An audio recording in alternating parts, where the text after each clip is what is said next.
Bom, amigos, voltamos aqui, o negócio está animado aqui, o debate tá fluindo.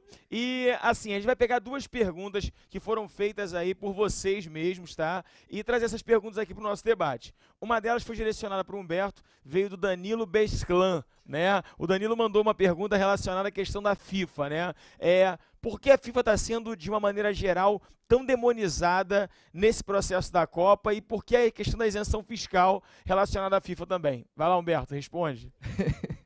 Cara, eu nunca vi uma pessoa tão feliz quanto o Marquinhos na vida, né? É um gordinho feliz, né, cara? Tamanho. Caralho, Marquinhos é foda mesmo. Bom, vamos falar sobre a FIFA, né, Marquinhos? Vamos falar sobre a FIFA aí, né? O pessoal tem ficado meio revoltado com a FIFA aí, né? Fala que padrão FIFA tem motivo de chacota, inclusive, né? Bom, tem uma coisa importante que é a seguinte, a FIFA não pediu para vir pro Brasil, tá? Ninguém aqui, a FIFA não bateu na porta do Brasil e pediu para vir para cá. A gente, claro que a gente acaba colocando um pouco de raiva em cima deles pelas exigências, ou pelo padrão FIFA, evidentemente, mas ninguém pediu para vir pro Brasil. A FIFA é uma associação sem fins lucrativos, na teoria. Aí o Márcio Branco já riu, eu já ri também. E a forma que ela tem para ser sem fins lucrativos é pagar salários astronômicos para os seus executivos e fazer uma reserva, uma reservinha de dinheiro que já está em 1 bilhão e não sei quanto de dólares. E, enfim, propina para tudo quanto é lado. A FIFA é uma entidade super corrupta, hoje em dia está sendo provado isso aí. A Copa no Catar, inclusive, está subindo pelo telhado. Já saiu matéria lá nos jornais europeus que já conseguiram chegar a quase todos os nomes envolvidos no processo de venda da Copa para o Catar em 2022. Então a Copa não deve nem acontecer no Catar, essa é a previsão. Então realmente é uma instituição super corrupta, ela na teoria é sem fim lucrativo, mas a gente sabe que tem dinheiro para tudo quanto é lado. Recentemente foi noticiado, se não me engano foi no Globo, que o Ricardo Teixeira, né, tem uma conta em Mônaco de 30 milhões de dólares, de euros, sei lá o que é, enfim, 30 milhões é qualquer porra, é muito dinheiro, eu estaria super feliz. Enfim, não se sabe de onde o cara tirou esse dinheiro, mas eu acho que essa questão da demonização da FIFA, eu não vejo de forma muito, não digo inteligente, mas não faz muito sentido, porque eles não pediram para estar aqui. O que houve foi um contrato entre o Brasil e a FIFA. O Brasil pediu a FIFA para sediar a Copa do Mundo. E aí, ao ser escolhido, a gente assina um contrato. Então, o Aquiles mesmo falou da Lei Geral da Copa. A Lei Geral da Copa, enfim, a gente deveria ter discutido isso antes de pedir para sediar. É plebiscito ou é referendo? Não sei se é quando é antes. Então a gente deveria ter feito um referendo, tentar verificar quais são os prós e os contras antes de assinar o contrato com a FIFA. Mas a partir do momento em que a FIFA assinou o contrato com o Brasil, a gente tem que cumprir o contrato. É muito importante para um país se desenvolver que a iniciativa privada tenha certeza de que os contratos vão ser cumpridos. Porque a partir do momento em que contratos não são cumpridos, a iniciativa privada não consegue prever as coisas. Quando ela não consegue prever as coisas, ela não investe. E quando ela não investe, ela não chega ao país. É problema da Argentina hoje em dia. A Argentina está quebrando um monte de contrato, ninguém bota dinheiro mais na Argentina. Bom, dito isso aí, existe um contrato entre o Brasil e a FIFA. Vender bebida no estádio, é contra a lei brasileira. Mas, cara, a Budweiser era a principal patrocinadora da Copa, é a principal. É claro que a FIFA ia botar bebida alcoólica no estádio. Está no contrato, certamente, que o Brasil fez com a FIFA na hora de pedir para sediar. É muito ruim para o Brasil, é complicado, fere a soberania, pode ser. Mas a gente que pediu para ter soberania ferida. Não foram eles que mandaram a gente ferir isso. Foi o governo Lula, inclusive. O seu bom governo Lula que pediu para ter soberania ferida. E é um pouco também, eu confesso, é um pouco do brasileiro que não está satisfeito com nada, né? Se não tem Copa, ia ficar meio puto. Se tem Copa, tá puto também. Então, enfim, é um pouco complicado nesse sentido. Pediram para falar da passarela, das ingerências da FIFA. Tem um negócio de uma passarela, a FIFA inventou aqui no Maracanã, e de novo, é travado por contrato isso. A FIFA pode fazer o que ela quiser num perímetro lá urbano de não sei quantos metros em volta do estádio. Ela decidiu que aquela passarela nova que liga São Cristóvão ao Maracanã, ela decidiu que aquilo seria uma boa passagem para o pessoal que trabalha na organização do evento. E por esse motivo ela fechou a passarela de moradores. É ridículo. Mas ela pode fazer isso. Nós brasileiros, assinamos um contrato com a FIFA, nós pedimos para ela vir aqui ao nosso país e fazer isso com a gente. Isso aí serve de ensinamento para um futuro evento, para a gente melhorar o nosso contrato e etc e tal. Mas você não pode demonizar a FIFA hoje. Quando aquele Jerome Valk, aquele sotaquezinho ridículo dele, de francês safado lá, fala as coisas, ele está defendendo os interesses da FIFA. Ele pode parecer ridículo, safado, mas ele defende os interesses da instituição para a qual ele trabalha. Você não pode achar que esse cara está fazendo alguma coisa errada.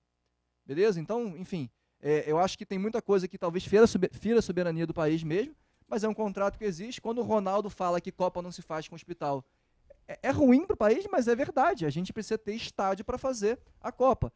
Ele não quis dizer que você não precisa de hospital também, mas de fato você precisa fazer o estádio. Você pega uma declaração isolada, eu também não sei até que ponto foi uma declaração ridícula ou não, mas você pega um fato isolado e você transforma aquilo numa declaração muito ruim. Então, minha opinião final é: se teve isenção fiscal ou não, de novo, isso também está travado em contrato. Eu confesso que não sei, mas está travado em contrato, tem que aceitar o contrato. A gente deve tomar isso como lição para daqui para frente começar a fazer eventos com um rigor maior nesse tipo de concessão. Mas a partir do momento em que a gente pede para eles virem aqui e a gente assina um documento falando que eles vão fazer isso, isso e aquilo, a gente tem por dever cumprir tudo o que a gente assinou. Bom, gente, e assim, nós temos mais uma pergunta aqui, que vai ser a nossa pergunta final. É uma pergunta da Tamara Costa, e ela queria que o Aquiles e o Márcio Branco falassem sobre o uso eleitoral da Copa, né? Se de fato isso pode acontecer, se de fato isso pode se tornar uma realidade dentro desse contexto. É com vocês. Bom, sem dúvida, a politização da Copa do Mundo é gigantesca, né? Em anos de eleição, tudo torna-se parte dessa conversa de alguma forma, né? Acaba sendo canalizado para isso. A Copa do Mundo não seria diferente, né?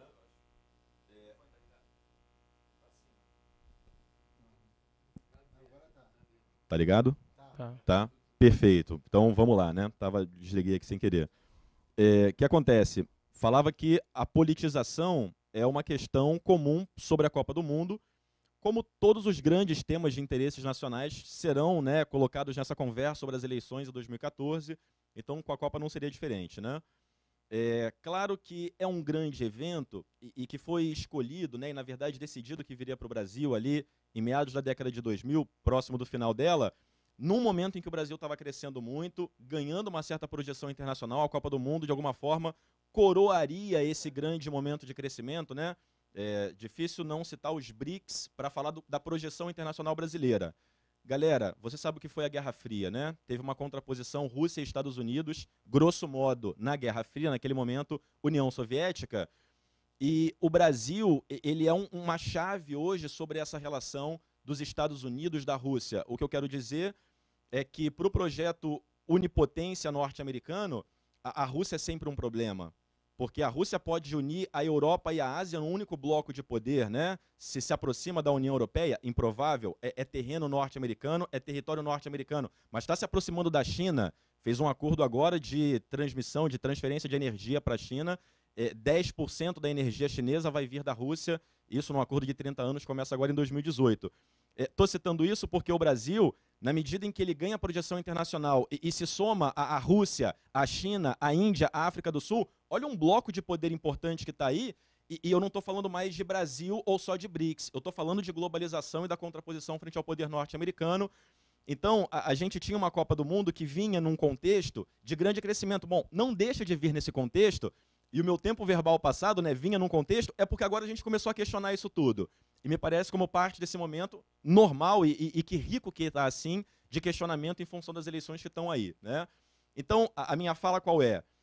A princípio é um dado muito positivo para esse governo que tenta sua continuidade, né? A Dilma tenta sua reeleição e a princípio é um dado muito positivo para ele, porque é a cereja nesse bolo do crescimento, da diminuição da desigualdade, da projeção internacional. Ao mesmo tempo, e aí é uma abordagem praticamente óbvia, né?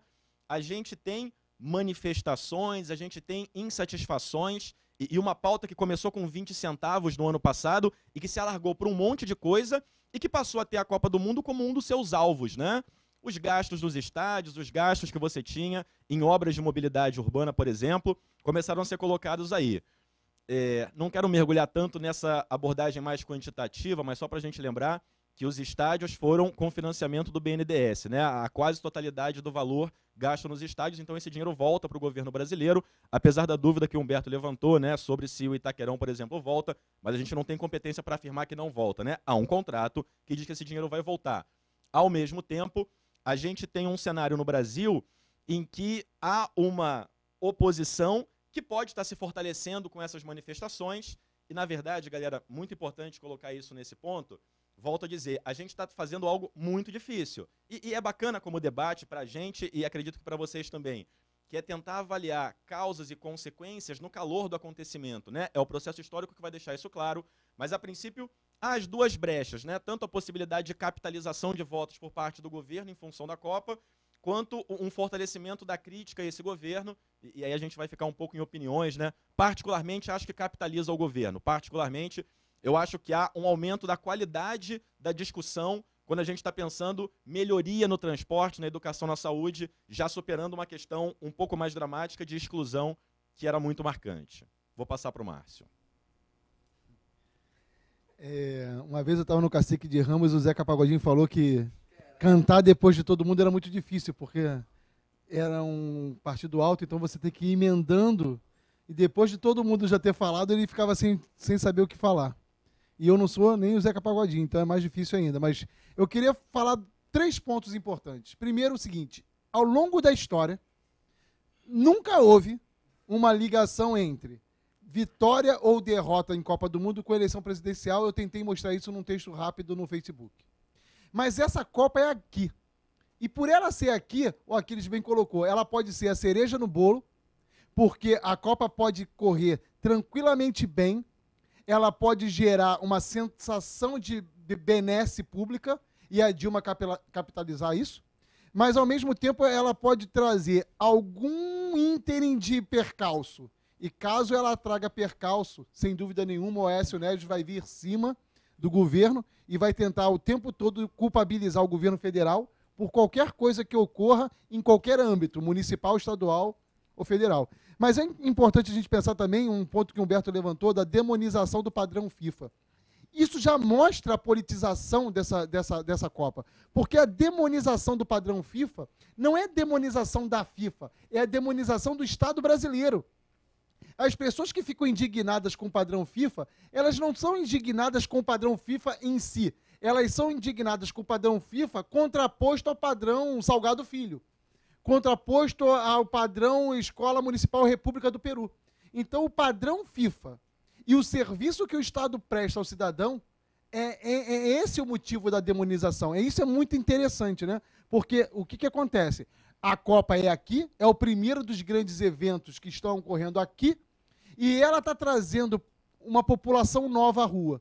Uma população cidadã que está reivindicando, como o Aquiles falou, o Humberto falou, novos espaços, ela está reivindicando uma nova atitude do poder público, e ela está, inclusive, indo ao encontro de um projeto político maior, que é de execrar os políticos que historicamente roubam, porque hoje a gente está tendo muito menos tolerância a um Adhemar de Barros. Para quem não sabe o que é Adhemar de Barros, procura no Google aí, porque vocês vão fazer o Enem, né?